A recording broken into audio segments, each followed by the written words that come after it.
Ponzi-skemas maak groot beloftes en veroorsaak dat duisende mense met verliese sit. Wat min beleggers egter besef, is dat selfs die wat uitbetalings ontvang het, later verplig kan word om daardie geld terug te betaal. Ek gesels nou met Jana van der Merwe oor die artikel wat sy geskryf het oor hierdie temas. Jana, hartlike goeiemôre, good morning. Goeiemôre Rosie. Jana, jy gebruik sterk taal in die artikel wat jy geskryf het, onder meer die term finansiële reeksmoordenaar. Ek dink dit is so spot on om diegene wat die skemas uitvoer te beskryf. Hoekom is die beskrywing so gepas? Ek dink dit is 'n gepaste term om te gebruik, want dit vat vir my saam die boosheid waarmee wat met so 'n skema gepaard gaan, amper 'n gewetenloosheid, né? En dit vat ook vir my saam die omvang van so 'n skema, die herhaling waarmee dit gebeur, en natuurlik die spoor van vernietiging wat dit aan die einde van die dag laat. Ja, ons hoor gereeld van nuwe Ponzi-skemas, maar die patroon bly dieselfde. Wat maak Suid-Afrikaners steeds so vatbaar vir hierdie tipe skemas? Want mens dink, ag nee, ek sal dit kan raak sien as iemand vir my nader met so iets. Dit is net too good to be true, maar dan is daar steeds mense wat hiervoor val. Ek dink ons as Suid-Afrikaners, ons het maar net inherently hierdie eienskap om mense te vertrou, né? Jy weet, die oomblik as jy is baie bietjie skepties, maar daar gesels jy met daai persoon en aan die einde van die dag dan vertrou jy hulle. En ek dink wat baie erg is van hierdie soort skemas is dat dit, as ons kyk na MTI byvoorbeeld, wat 'n kriptoskema was, dit is nie net 'n geval meer van dit gebeur in die grense van ons land nie. Jy weet, die digitale wêreld het daai grense oopgemaak. MTI byvoorbeeld het Johan Steinberg het in Suid-Afrika gestig en begin, maar aan die einde van die dag is mense oor 135 lande in hierdie skema ingetrek, wat dit 'n absolute nagmerrie gemaak het. Ja. Een van die skokkendste aspekte is dat beleggers wat reeds uitbetalings ontvang het, moontlik die geld moet terugbetaal. Hoe werk dit? Mense sal nou dink, ek bedoel toe ek die artikel geskryf het, jy sal nou dink, okay, as ek R100 ingesit het en ek het R30 van my eie geld teruggekry. Jy weet, hoekom moet ek my R30 terugbetaal? Ja. Maar hoe die regskenners het verduidelik, het die insolventiewet, ons het 'n baie robuuste insolventiewet en dit is geskwee op internasionale wetgewing om dit so regverdig as moontlik te maak. Want jy dalk R30 uitgekry en R70 verloor, die ou langs jou wat R100 ingesit het sy hele R100 uitgekry en die ou langs jou het sy R100 ingesit maar niks teruggekry nie. So dan wat gebeur is, daai ou sit sy R100 terug, ek sit my R30 terug en dan word dit nou aan die einde van die dag eweredig verdeel, sodat almal iets terugkry. Dit is maar die teorie agter dit.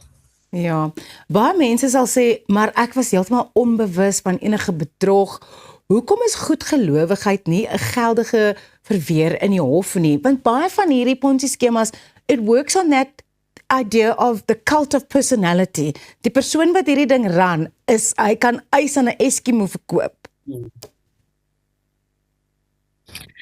Wat ek sien, omdat ek baie met hierdie soort skemas werk, en ek bedoel selfs mense wat, jy weet, op 'n Facebook advertensie klik en later met 'n makelaar oor die foon praat, 'n sogenaamde makelaar.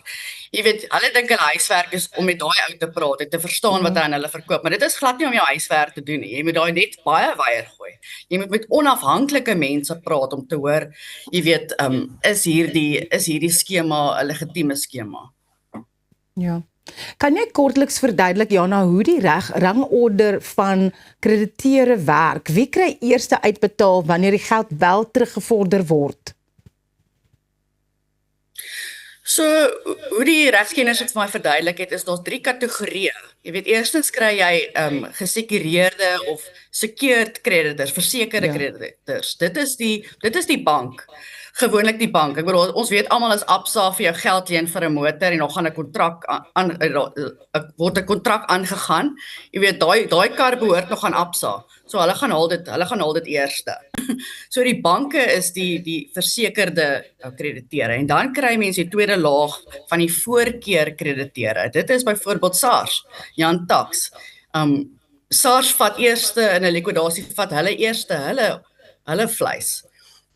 En natuurlik ook as die maatskappy werknemers gehad het, dan sal die werknemers ook eerste voorkeur kry. En dan derdens, laagste, is die gelyklopende krediteure, die gewone beleggers.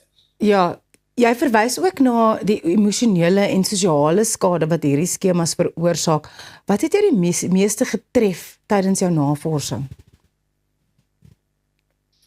Ja, ek dink dit kom weer terug na die term wat ons gebruik van 'n finansiële reëksmonaar. Mense word figuurlik letterlik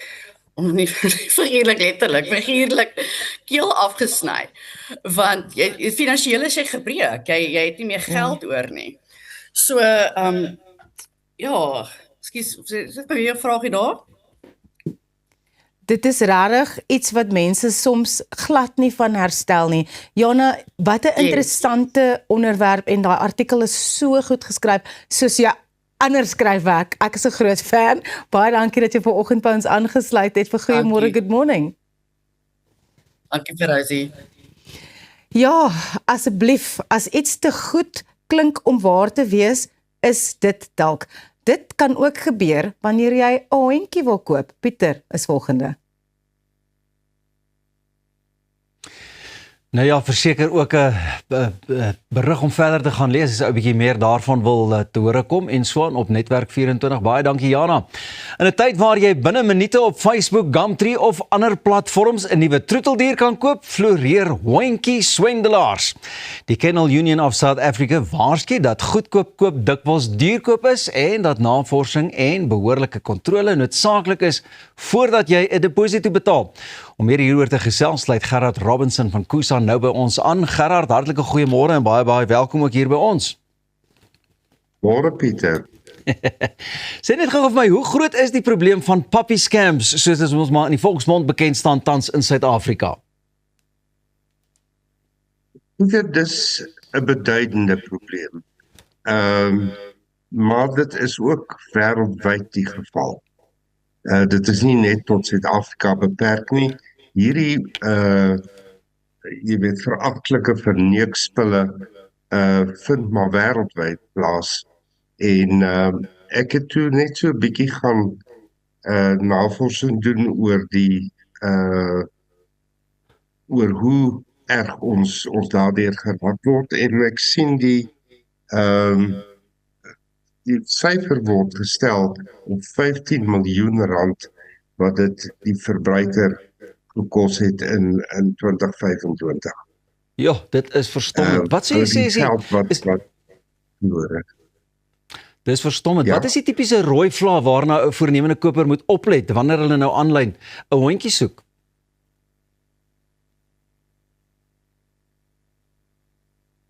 Dink jy met jouself eers die vraag afvra of dit wys is om aanlyn 'n hondjie te soek? Ek dink die aanlyn is om navorsing te doen, om uit te vind of dit die tipe hond is wat by jou familie gaan inpas en sekere inligting oor die verskeie honderasse te versamel, sodat jy weet waar jou keuse uiteindelik gaan val. So daarvoor is die internet natuurlik bruikbaar. Maar wanneer kom om 'n dier op die internet te koop, is dit heeltemal 'n ander storie, want jy gaan vir jouself vasdraai op een of ander webtuiste of op Facebook of op Gumtree en daar sien jy nou die hondjies wat te koop aangebied word en jy sê vir jouself, okay, en jy weet dit is baie dikwels 'n impuls koop. Die kinders sit in die aand om die tafel en sê, papa, ek wil 'n hond hê, en so aan, en dan, jy weet, gee jy bes uiteindelik, jy weet, teen jou, jy weet, goeie denke. En daarna begin jy onmiddellik op die internet en voor jy weet, is jy hier vasgevang. So as jy vir my vra, wat is die rooi vla? Dan gaan ek vir jou sê, eerstens as jy byvoorbeeld iets soos die Kusa logo op daai Facebook blad of op op 'n webblad sien, dan moet jy vir jouself sê hier is probleme, want Kuza se logo sal jy net op Kuza se webwerf kry. So, daar is ook as jy goed sien soos oorplasingsvorms van hierdie honde in jou geregistreerde eienaarskap.